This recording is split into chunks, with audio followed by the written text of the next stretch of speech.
Donc, en ce qui concerne la valorisation des stocks de marchandises, donc l'inventaire permanent suit l'état des stocks de manière continue, c'est tout à fait normal.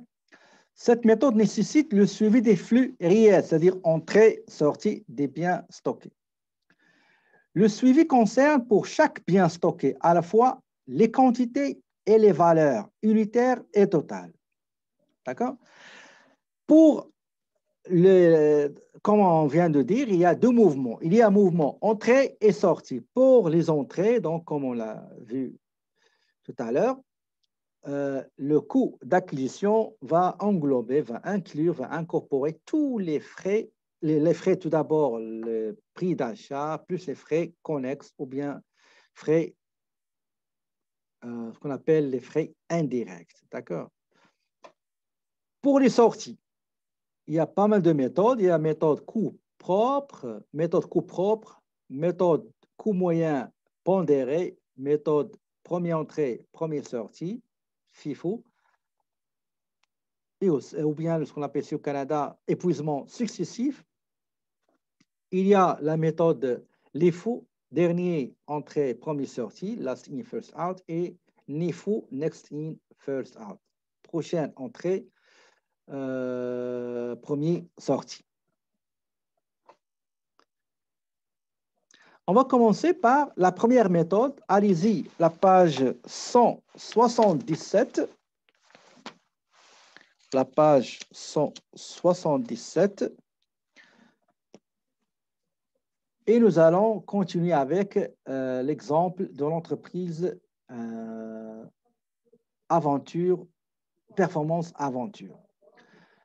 Regardez ce tableau-là que vous voyez devant vous. On va l'utiliser dans pas mal de méthodes. Donc, il faut le garder sous l'œil.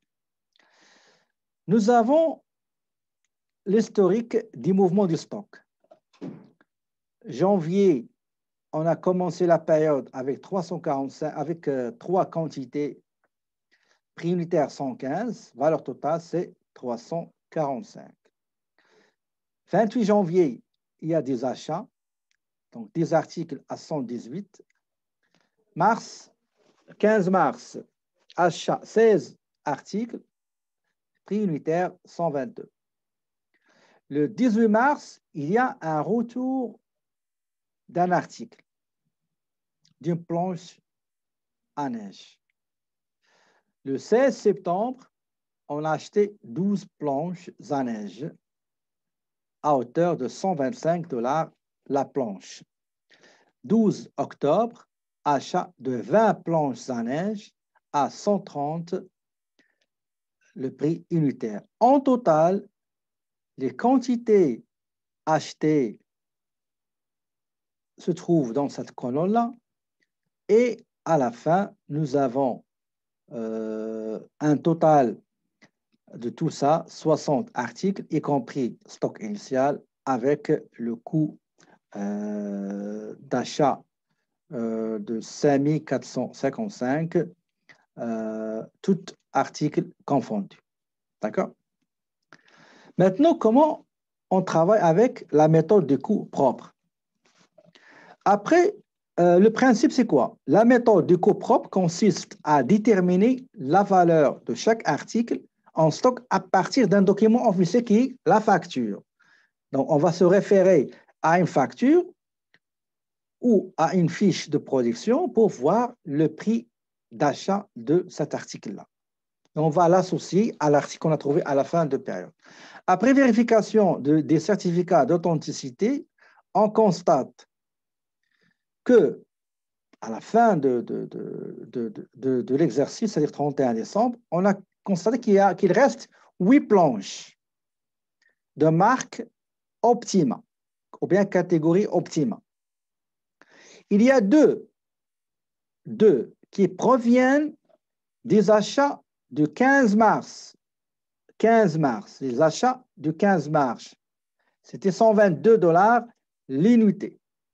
Le 15 mars, on a acheté 16 planches à neige catégorie Optima à raison de 122 $ par planche, prix unitaire.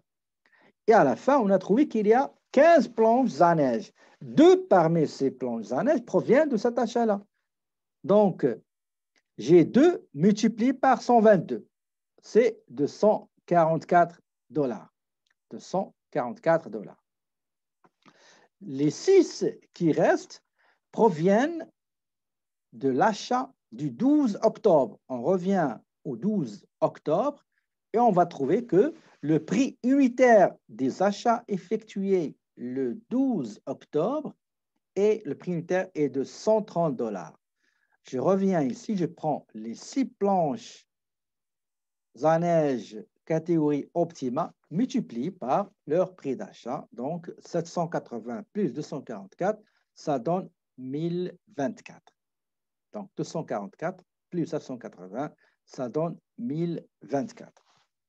D'accord? Pour l'état de résultat.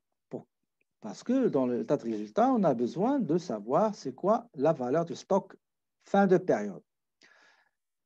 On a les ventes, on va le voir c'était déjà dans une autre page précédente et aussi dans la page 184. Ils ont vendu 52 planches à 225. Donc, je vous ai aidé avec ces indications-là, des informations complémentaires.